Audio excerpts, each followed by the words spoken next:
State of the Union address, Cecil. State of the Union was this week. Did you watch it? I did not, and I won't. I didn't either. I will not. I normally would. I normally would be able. I would watch it, and I would take the time out of my. But I recognize that I'm falling in, and I did this at the end of Trump's last term. I was falling into paying attention to every single word he said, and then trying to find the hypocrisy in everything he said, et cetera, et cetera. And that's a waste of time. It's literally wasting my time. And they do things and say things literally to make me upset. So I'm just not going to give them the opportunity to do that. Sure. I'm like, you don't get that opportunity. I will not invite you into my head to make me upset. It just won't happen. If I see him on the news, I shut it off. I literally, I don't pay attention to the news with him on it. The only time I pay attention to news with him on it is when I'm looking for stories for this show, and I'll sit and I'll read a newspaper story. But if it's on the TV, I literally don't even watch it anymore. I'm done. I'm done paying attention to it. Good, man. Yeah, I've watched most of the State of I don't want to say every one. But I don't watch them ever live. But I've watched them like later on YouTube, or I've listened to them.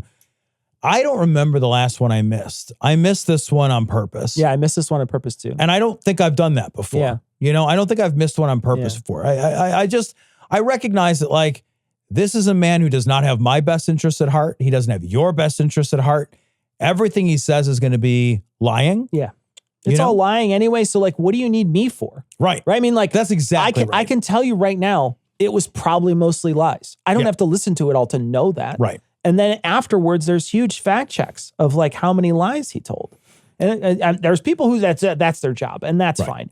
But I don't consider this podcast to be that job. Yeah. I don't think this podcast is that job. No, this isn't fucking political. I'm not going to do this. Like, I'm not going to run around and follow this guy around. But there was a little bit of good trouble that happened there. There was. Yeah. So Democratic Representative Al Green, he protested. He stood up and he protested, and he shook his cane in fury. I love that. He had his cane and he's like pointing it at the president.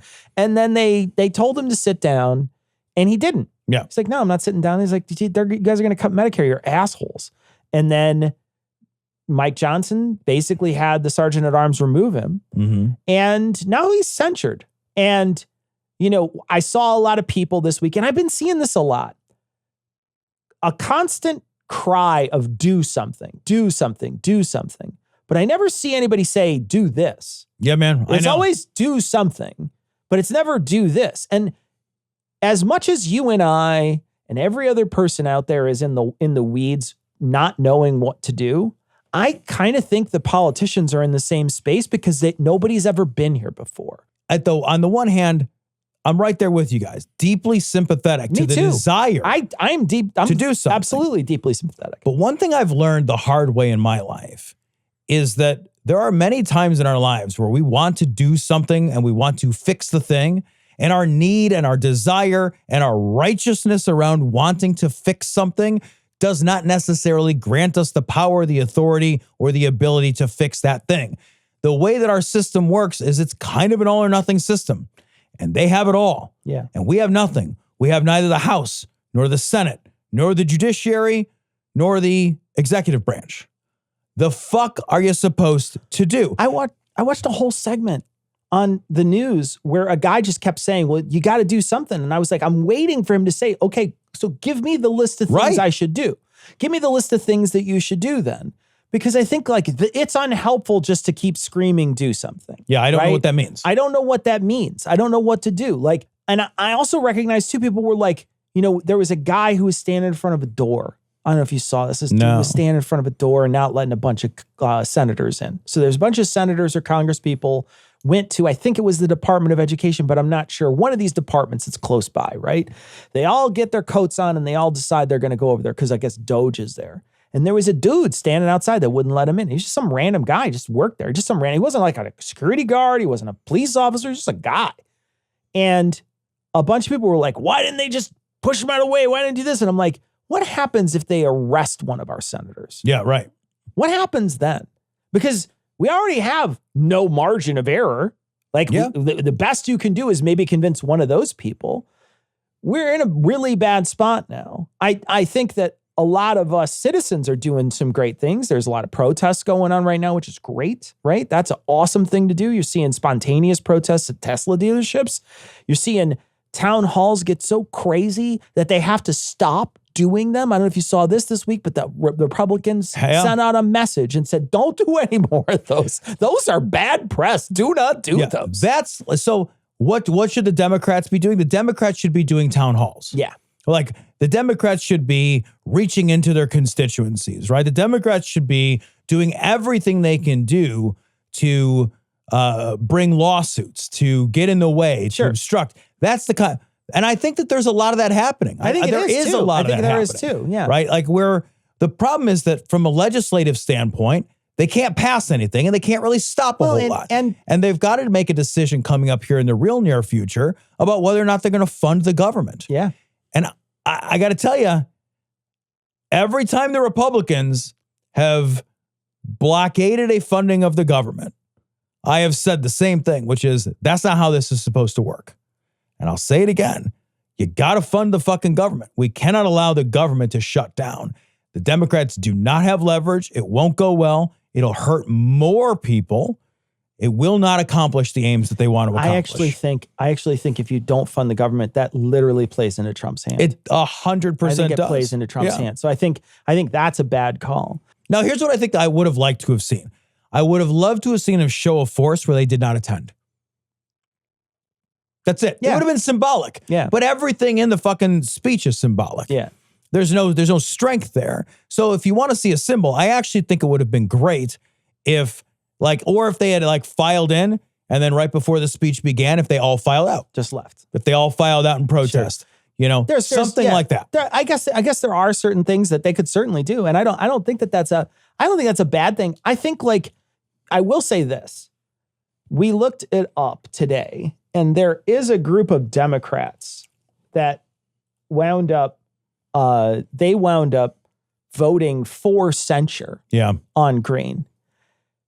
Fuck those people. Fuck those people. Let me read their names. Let me read their names.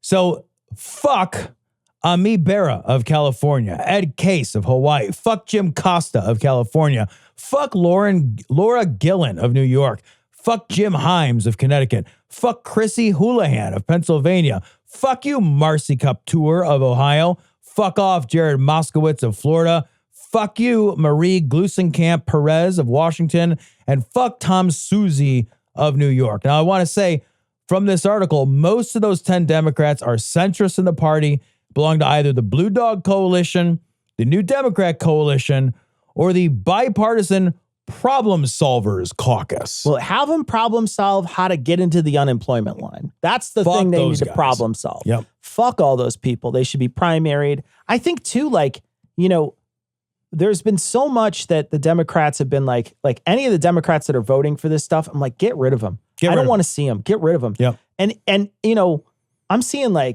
bad shit from Gavin Newsom today. He's talking some anti-trans points with Charlie Kirk. He had him on his first guest as his podcast guest. What? Yeah. So all these people, I'm just like, you know what? Fuck them. Fuck them. Don't need to fucking listen to them. Don't need to pay attention to them.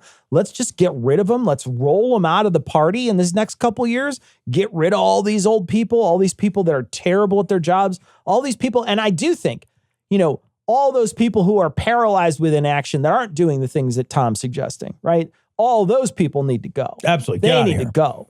Because there's a lot of people, I think, that are doing some of that legal work, which is great, and still standing up in committees and on the floor and doing the right thing. Yeah. Those are people I think that, you got to keep those people.